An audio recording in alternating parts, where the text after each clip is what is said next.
નમસ્તે બાળમિત્રો, કેમ છો? મજામાં? ગયા લેક્ચરમાં આપણે ચબૂતરા વિશે અભ્યાસ કર્યો હતો, જે આપણો પહેલો પાઠ હતો.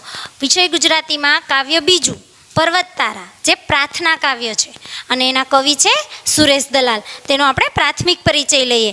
જેમ કે સુરેશ દલાલનો જન્મ 11-10-1932માં થયેલો. જન્મસ્થળ તેનું છે જિલ્લો થાણા, મહારાષ્ટ્ર, અને મૃત્યુ 10-8-2012માં થયું હતું, પણ મુંબઈમાં થયું હતું. સુરેશ દલાલે ઘણા એવા કાવ્યો લખેલા છે અને તેને ઘણા બધા રણજીત પુરસ્કાર પણ મળેલા છે. આપણે જોઈએ કે આ કાવ્ય એક પ્રાર્થના કાવ્ય છે અને આ પ્રાર્થના કાવ્યમાં આ સુંદર એવી પ્રાર્થના કાવ્ય છે. તેમાં પર્વત, નદી, સરોવર, દરિયો, વૃક્ષો, સૂર્ય, ચંદ્ર, તારા, પાણી, પક્ષી, જીવજંતુ વગેરે કુદરતના અંશોનો સમાવેશ થાય છે અને કવિ સઘળા કુદરતના અંશોમાં ઈશ્વરના દર્શન કરે છે. તો આપણે બાળમિત્રો જોઈએ, પર્વત એટલે પર્વત કોને કહેવાય? તો કે ગિરનાર, ચોટીલા, પાવાગઢ, પાલીતાણા, આ બધા પર્વતો છે. એવી જ રીતે નદી, ગંગા, બ્રહ્મપુત્રા, નર્મદા, યમુના, જમના, આવી કેટલી બધી નદીઓ છે. વૃક્ષો, તો વૃક્ષોમાં લીમડો, પીપળો, વડલો, ગમે તેના નામ લઈ શકો. અગણિત વૃક્ષો છે, એમાંથી ગમે તેના તમે નામ લઈ શકો છો. સૂર્ય અને ચંદ્ર એ તો એક જ છે. આપણે ઓળખીએ છીએ કે સૂર્ય સવારે ઉગે છે અને ચંદ્ર રાતે ઉગે છે, આ તો બધાને ખબર જ છે. તારા, પાણી, પક્ષી, તો પક્ષીઓ પણ અગણિત છે. ચકલી, પોપટ, મોર, કાગડો, આવા બધા પક્ષીઓ છે. અને જીવજંતુઓ, કીડી, ભમરો, મકોડો, આ બધા જીવજંતુઓ છે. આ બધા જ જે સૃષ્ટિના સર્જનમાં છે એ બધા કુદરતે એટલે કે ઈશ્વરે બનાવેલી વસ્તુ છે અને એના ઉપર આપણને ગર્વ છે, જેમાં આપણે ઈશ્વર દેખાય છે. ઈશ્વરે કહ્યું છે ને કે તમે મને ક્યાંય પણ ન શોધો, દરેક જગ્યાએ હું સમાયેલો છો. એવી જ રીતે આ સરસ મજાનું કાવ્ય આપણે હમણાં ગાય અને સમજીશું. ચાલો આપણે કાવ્ય છે એ ગાતા જઈએ અને સમજતા જઈએ. તો જો, પર્વત તારા પહોળા ખંભા, સર્વર તારી આંખ, હે ઈશ્વર હું તને જોઉં છું ક્યાંક ક્યાંક ને ક્યાંક. બાળમિત્રો, આમાં શું વાત કરવામાં આવી છે? તો કે પર્વત તારા. પર્વત એટલે પહાડ. પહાડ તમે જોયો જ હશે, મેં તમને કહ્યું ને કે ગિરનાર ને એવો આમ ત્રિકોણ જેવા થાય, આપણે દોરીએ ત્યારે એવું થાય. તો એ પર્વતને કહે છે કે પર્વત તારા પહોળા ખંભા. કવિ ઈશ્વરને સંબોધીને કહે છે કે પર્વતમાં તું અમને દેખાય છે અને એના ખંભા છે એ પહોળા છે. એટલે પર્વતને ઈશ્વર તરીકે, પર્વતને ખંભાને ઈશ્વર તરીકે ઓળખાવે છે. કોના ખંભાને? તો કે પર્વતના ખંભાને. એવી જ રીતે સર્વર તારી આંખ. સર્વર એટલે સરોવર, નાનું, નદીથી પણ નાનું તળાવ જેને કહેવામાં આવે છે, એને ઈશ્વરની આંખ ગણાવે છે. આમાં સરેરાશ ઈશ્વરના દર્શન કરતું આ પ્રાર્થના કાવ્ય છે. હે ઈશ્વર એટલે કે ભગવાન, પ્રભુ. હે ઈશ્વર એટલે કે ભગવાન, પ્રભુ, હું તને જોઉં છું ક્યાંક ક્યાંક ને ક્યાંક. એટલે કે ક્યાંય પણ, કોઈ પણ રીતે હે ભગવાન હું તને જોઈ શકું છું. પર્વતમાં ખંભા તરીકે જોઉં છું, તો સરોવરમાં આંખ તરીકે જોઉં છું. આવી રીતે હું તને ક્યાંય પણ જોઈ શકું છું. દરિયો તારું દિલ વિશાળું, વૃક્ષો તારી વાત, મેઘધનુષના રંગોમાં તું રમી રહ્યો રળિયાત. જો આ પંક્તિમાં શું કહ્યું છે કે દરિયો તારું, એટલે ઈશ્વરને કહે છે કે દરિયો, સાગર, તમે જોયેલો છે ને સોમનાથનો દરિયો છે, એ દીવનો દરિયો છે, એ દરિયાને ભગવાને દિલ કહ્યું છે. દરિયો કેટલો બધો વિશાળ હોય, કેટલો બધો મોટો હોય, તો એને ભગવાનના દિલ તરીકે ઓળખાવવામાં આવ્યું છે. વૃક્ષો તારી વાત એટલે કે વૃક્ષોમાં હું તારી વાત કરી શકું છું. વૃક્ષો સાથે મારે કાંઈ સંદેશો દેવો હોય તો હું વૃક્ષો સાથે વાત કરી અને તારા સુધી સંદેશો પહોંચાડી શકું છું. કે ઈશ્વર સાથે જો વાત કરવી હોય તો આપણે વૃક્ષો સાથે વાત કરી અને તેના સુધી આપણે એનો સંદેશો પહોંચાડી શકીએ છીએ. મેઘધનુષના રંગોમાં રમી રહ્યો તું રળિયાત. મેઘધનુષના રંગો, મેઘધનુષના રંગો એટલે જાને, વાલી, પીનારા, જે 7 રંગો છે. જા એટલે જાંબલી, ને એટલે નીલો, પી એટલે પીળો, વા એટલે વાદળી, લી એટલે લીલો, પી એટલે પીળો, ના એટલે નારંગી અને રા એટલે રાતો. આ મેઘધનુષ ક્યારે હોય બાળકો ખબર છે?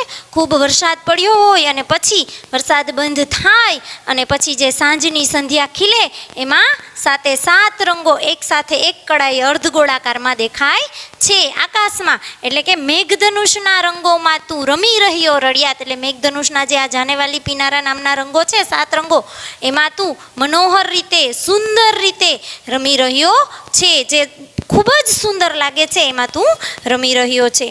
તું તરણાનો તારણહારો ઝરણાનો તું નાદ, ફૂલ ફૂલની રંગ સુગંધે તારી છે સોગાદ. આમાં શું કહેવામાં આવ્યું છે તો કે તું તરણાનો. તરણાનો એટલે તણખલું. જે તણખલું હોય એ દરિયામાં કે ક્યાંય પણ તણાયું હોય અથવા તો મુસીબતમાં મુકાયું હોય તો એને ઉદ્ધાર કરનાર, એનો બચાવ કરનાર તું છે. ઝરણાનો તું નાદ, વહેતું ઝરણું હોય, પર્વત ઉપરથી નીચે પડતું હોય એવું જે ઝરણું હોય, બરાબર, એનું તું નાદ છે. નાદ એટલે અવાજ છે. એમાં ખડખડ જે અવાજ આવે છે એ તું નાદ, તારો અવાજ છે, ઈશ્વરનો અવાજ છે, એ ઝરણાના પ્રતિક રૂપે બતાવેલો છે.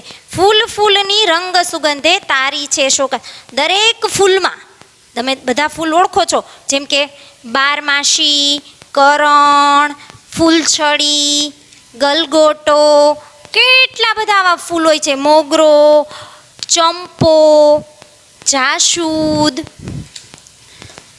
ચમેલી, કમળ, ગુલાબ, આવા અનેક ફૂલો છે. એમાં બધે જ તારી સુગંધ પ્રસરેલી છે. એટલે કે સુગંધ તરીકે તું ફૂલોમાં સમાયેલો છે. સિંહ વાઘને કોયલ બુલબુલ પતંગિયાને તમરા, સૂર્ય ચંદ્રને તારા આભે અહીં આગિયાને ભમરા. આ પંક્તિમાં શું કહ્યું છે તો કે સિંહ, વાઘ, કોયલ, બુલબુલ અને પતંગિયા. એટલે કે સિંહ, વાઘ છે હિંસક પ્રાણીઓ છે જેનું સર્જન પણ ઈશ્વરે કરેલું છે. એવી રીતે બુલબુલ, પતંગિયા અને તમરા તો એ જીવજંતુઓ છે. બુલબુલ અને કોયલ એ બે પક્ષીઓ છે, અને પતંગિયું, તમરા, આગિયા, ભમરા આ બધા જીવજંતુઓ છે. તો એનું સર્જન પણ ઈશ્વરે કરેલું છે. જોયું ને બાળ મિત્રો, હિંસકમાં હિંસક પ્રાણીઓનું પણ સર્જન ઈશ્વરે કર્યું છે. તો શાંત એવા કોયલ, કાગડો આવા પક્ષીઓનું પણ સર્જન ઈશ્વરે કરેલું છે, અને નાના નાના જીવજંતુઓનું પણ સર્જન ઈશ્વરે કરેલું છે. જે રીતે સિંહ, વાઘ, કોયલ, બુલબુલ, પતંગિયા અને તમરા જે છે ઈશ્વરે સર્જેલા છે, એવી રીતે સૂર્ય, ચંદ્ર, આભે એટલે કે આકાશે કોનું સર્જન છે તો કે સૂર્ય અને ચંદ્રનું. એ સર્જન પણ ઈશ્વરે જ કરેલું છે. તારલાઓ ટમટમાવે છે તો એ સર્જન પણ ઈશ્વરે જ કરેલું છે. અહીં આગિયા ભમરા તો નીચે, આગિયા એટલે રાત્રિના પ્રકાશમાં ટમટમ કરતું એક નાનું જીવડું, ભમરા કે જે ફૂલ ઉપર બેઠેલા હોય છે, અને કહેવાય છે કે ફૂલ ઉપર બેસી અને ભમરા છે એ એના ફૂલોનો રસ ચૂસી લે છે. તો આવા સરસ ભમરાઓ પણ એને બનાવેલા છે. ફૂલમાં સુગંધ અને રંગ ભગવાને ભરેલી છે, તો એ ફૂલમાં સુગંધ અને એ રંગ છે એમાંથી જે સુગંધ છે એ ભમરા ચૂસી લે છે. તો અહીં આગિયા ભમરા, આગિયાને પણ એક પ્રકારનું જીવજંતુ છે, પણ એને રાત્રે બોલતું, તમરા છે એ રાત્રે બોલતું છે, અને આગિયા પણ રાત્રે બોલતું એક જીવજંતુ તરીકે ઓળખાય છે. રાડ ત્રાડ ને લાડની સાથે મોર પીછનો સૂર, સંતા કુકડી રમતો રમતો રહે નજીક ને દૂર. તો આ કાવ્ય પંક્તિમાં શું કહ્યું છે? રાડ એટલે અવાજ, મોટો બધો અવાજ. ત્રાડ એટલે ગર્જના, જે સિંહ કરે છે એ ગર્જના. અને લાડ એટલે પ્રેમ, હૂફ, સ્નેહ, જે આપણા માતા પિતા આપને કરે છે, બરાબર ને. રાડ એટલે એકદમ મોટો અવાજ, ત્રાડ એટલે સિંહ જે ગર્જના કરે છે, અને લાડ એટલે તમારા માતા પિતા તમને જે પ્રેમ કરે છે એ. સાથે મોરપીંછનો સૂર, મોરપીંછનો સૂર એટલે કે મોરનો ટહુકો. મોર તો જોયો છે ને બધાએ, કેવી સરસ કળા કરીને નાચતો હોય છે. એનો પણ સૂર એટલે કે એનો ટહુકાની પણ અહીંયા વાત કરેલી છે. એટલે કે ઈશ્વરે પશુ પક્ષી પ્રાણી માણસ બધાનું સર્જન કર્યું છે. એટલે તો કહે છે કે હું બધી જ જગ્યાએ પ્રસરેલો છું. સંતા કુકડી રમતો રમતો રહે નજીક ને દૂર. એટલે ઈશ્વરને કેવો કહ્યો છે કે ક્યારેક નજીક આવી જાય તો ક્યારેક દૂર જતો રહીએ. આપણે ક્યારેક ભગવાન પાસે જઈએ અને માંગીએ કે મને આપજે, જો ન આપે તો આપણે એના ઉપર ખીજાઈ જઈએ છીએ, પણ એને ક્યારેય ખોટું લાગતું નથી. ઈશ્વર છે એ એટલો બધો વિશાળ દિલનો છે. આપણે આગળ આવી ગયું ને કે દિલ વિશાળ દિલ, એમ એટલો બધો વિશાળ દિલનો છે કે એના ભક્તોને એ હંમેશા માફ કરવાની ભાવના ધરાવે છે.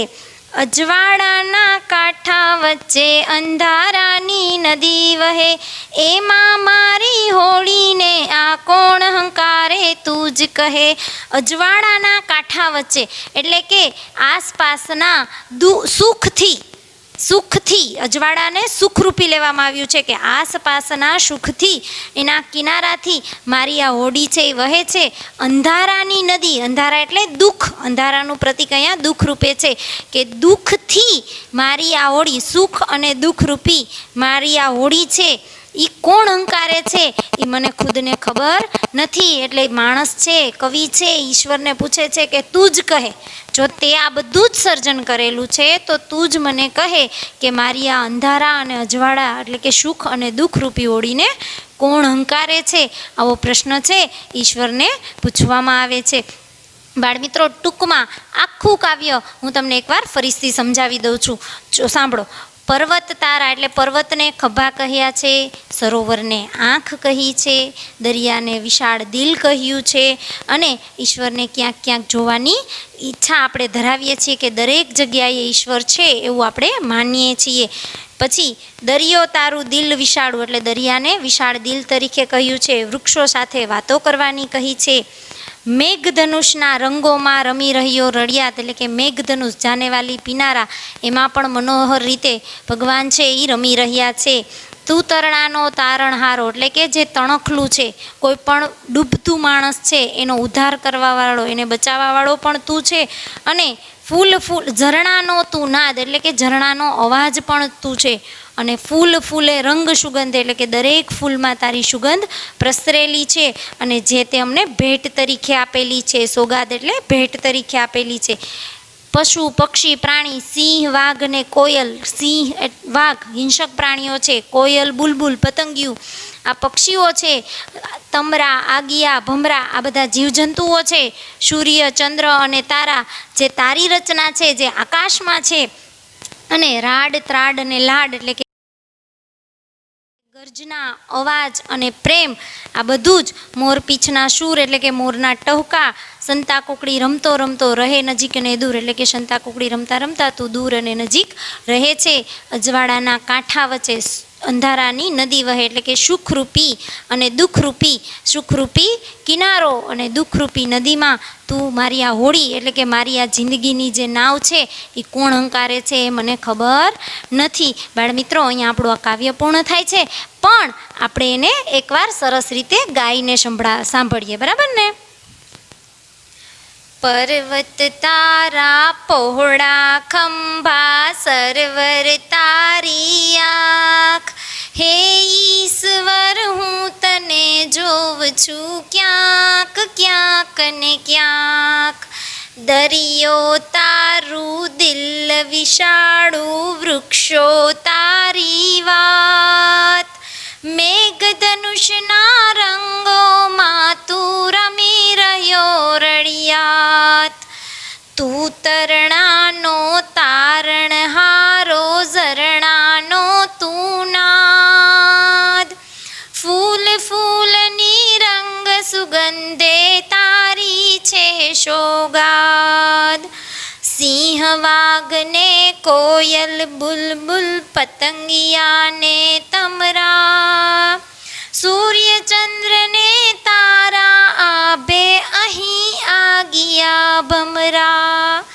રાડ ત્રાડ ને લાડની સાથે મોર પીંછનો સૂર, સંતા કુકડી રમતો રમતો રહે નજીક ને દૂર.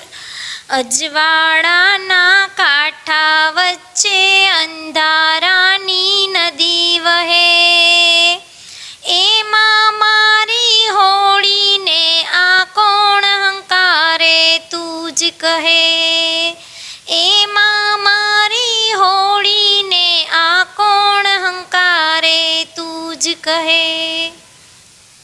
ચાલો બાળ મિત્રો, હવે આપણે કાવ્યના આધારે પ્રશ્નોત્તરી સ્વાધ્યાયના પ્રશ્નોત્તરી લેશું. સ્વાધ્યાયમાં પ્રશ્ન તરીકે પહેલાં એક વાક્યના પ્રશ્નો છે, તો એ હું તમને વાંચી અને સમજાવીશ.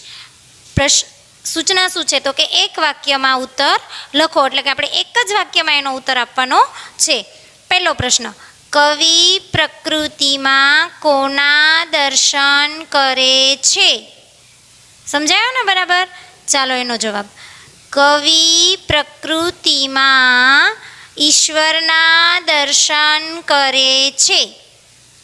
આપણે સમજ્યા હતા કે કવિ પ્રકૃતિમાં કોના દર્શન કરે છે, મેં સમજાવ્યું હતું. તો આનો જવાબ પણ ઈશ્વર આવે છે, એટલે કે કવિ પ્રકૃતિમાં ઈશ્વરના દર્શન કરે છે. બીજો પ્રશ્ન, કવિ કોને ભગવાનની આંખ ગણે છે? તો ભગવાનની આંખ કોને ગણવામાં આવે છે? તો એનો જવાબ છે, કવિ સરોવરને ભગવાનની આંખ ગણે છે. હવે ત્રીજો પ્રશ્ન, ઈશ્વર સંતા કુકડી ક્યાં રમી રહ્યો છે? તો આનો જવાબ છે, ઈશ્વર મેઘધનુષના રંગોમાં સંતા કુકડી રમી રહ્યો છે. હવે ચોથો, ઈશ્વર કયા સ્વરૂપે સોગાદ આપે છે? તો એનો જવાબ છે, ઈશ્વર ફૂલોના રંગ અને તેમની સુગંધ સ્વરૂપે સોગાદ આપે છે. હવે પાંચમો પ્રશ્ન, હોડીને કોણ હંકારતું હશે? છેલ્લે આવું કાવ્ય, છેલ્લી કાવ્ય પંક્તિમાં આવું આવેલું હતું. તો એનો જવાબ છે, હોડીને ઈશ્વર હંકારતા હશે. હોડી એટલે આપણું જીવન, કે આપણા જીવનને કોણ હંકારતું હશે? તો આપણા જીવનને ઈશ્વર એટલે કે ભગવાન હંકારતા હશે. ચાલો હવે એક મોટો પ્રશ્ન છે, જેમાં આખા કાવ્યના જેટલા પ્રકૃતિ કુદરતે બનાવેલા અને કુદરત જ્યાં જ્યાં જોવા મળે છે, ઈશ્વર જ્યાં જ્યાં જોવા મળે છે, એની વાત આવે છે. કાવ્યમાં કવિ પ્રકૃતિના કયા કયા તત્વોના દર્શન કરે છે? બરાબર? કાવ્યમાં એટલે કે આખા કાવ્યનો સાર આ પ્રશ્નમાં સમાયેલો છે. કવિ પર્વત, સરોવર, દરિયો, વૃક્ષો, મેઘધનુષના રંગો, ઝરણા, ફૂલો, સિંહ, વાઘ, કોયલ, બુલબુલ, પતંગિયા, સૂર્ય, ચંદ્ર, તારા, આગિયા, ભમરા, મોરના ટહુકા વગેરેમાં ઈશ્વરના દર્શન કરે છે. એટલે કાવ્યમાં આવેલા દરેકે દરેક જે ઈશ્વરે બનાવેલા પ્રાણી, પશુ, પક્ષી, જીવજંતુ, સૂર્ય, તારા, આકાશ, બધું જ આ એક પ્રશ્નમાં આવી ગયું. સમજાઈ ગયું ને બાળ મિત્રો? ત્યાર પછી સમાનાર્થી શબ્દ જોઈએ. તો સમાનાર્થીમાં પહેલું છે આંખ. આંખનો અર્થ થાય છે નેત્ર. ત્યાર પછી એનો બીજો શબ્દ છે ઈશ્વર. તો ઈશ્વરનો સમાનાર્થી થાય ભગવાન. બરાબર? પછી ત્રીજું દરિયો. તો દરિયાના બે અર્થ થાય છે, સાગર અને સમુદ્ર. દરિયાના બે સમાનાર્થી અર્થ થાય છે, સાગર અને સમુદ્ર. ચોથું છે વૃક્ષ. તો વૃક્ષ એટલે ઝાડ.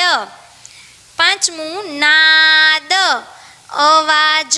આવી રીતે તમારે પણ બોલવાનું છે. છઠ્ઠું છે ફૂલ. તો પુષ્પ. ત્યાર પછી જોઈએ વિરોધી શબ્દ. તો વિરોધી શબ્દમાં પહોળું. પહોળાનું વિરોધી છે સાંકડું. શું છે? પહોળું. તો પહોળાનું વિરોધી સાંકડું. બીજું છે વિશાળ. તો વિશાળનું પણ વિરોધી સાંકડું. પહોળું અને વિશાળ બેના વિરોધી છે એ એક જ સરખા થાય છે, બરાબર. નજીક, તો નજીકનું વિરોધી છે દૂર. ચોથું અંધારું, તો અંધારાનું વિરોધી છે અજવાળું. ત્યાર પછી આપણે આ કાવ્યમાં સસલાનો અને મીંડાવાળો આ બે શબ્દ છે, બે અક્ષર છે, એ બે અક્ષરના જે શબ્દ બને છે તો એ શબ્દ વચ્ચે કયો કયો ભેદ આવે છે એ સમજીએ. ક્યાંય સસલાનો સ હોય અને ક્યાંય મીંડાવાળો સ હોય તો બે શબ્દ એક જ સરખા હોય પણ બેના અર્થ ફરી જતા હોય છે. જેવી રીતે શાખ, તો શાખમાં સ મીંડાવાળો છે તો એનું આબરું, એનો અર્થ આબરું એવો થાય. અહીંયા સસલાનો છે શાખ, તો ઝાડ ઉપર જે ફળ પાકે છે, બરાબર, એને સસલાના સથી શાખ કહેવાય. એવી જ રીતે જોઈએ બીજું રાસ, તો એમાં પાછળ સ મીંડાવાળો છે તો રાસ એટલે દોરડું. અને બીજો રાસ, રાસ એટલે ગરબા જે આપણે નવરાત્રિમાં લઈએ છીએ તે. ત્રીજું છે શરત, સ મીંડાવાળો છે તો શરત એટલે હોડ, એટલે આપણે કોઈ આરે શરત મૂકી હોય, બરાબર, તો શરતનો અર્થ થાય છે હોડ. અને અહીંયા સસલાનો છે શરત, તો ધ્યાન, સસલાનો સ હોય અને શરત બોલાય તો ધ્યાન એવો અર્થ થાય છે. ચોથું સાપ, એટલે અહીંયા જે સસલાના સ વાળો છે તો એમાં સાપ એટલે સર્પ અથવા નાગ, બરાબર. અને મીંડાવાળો સ છે સાપ, તો બદદુવા, કોઈને આપણે બદદુવા દઈએ છીએ તે. બાળમિત્રો, અહીંયા આપણે લેક્ચર પૂરું ન કરીએ છીએ, બરાબર. એટલે તમને વ્યવસ્થિત સમજાઈ ગયું હશે. ઘરે આનું પ્રિપેરેશન કરજો, વાંચજો અને પછી ફરીથી મળીશું.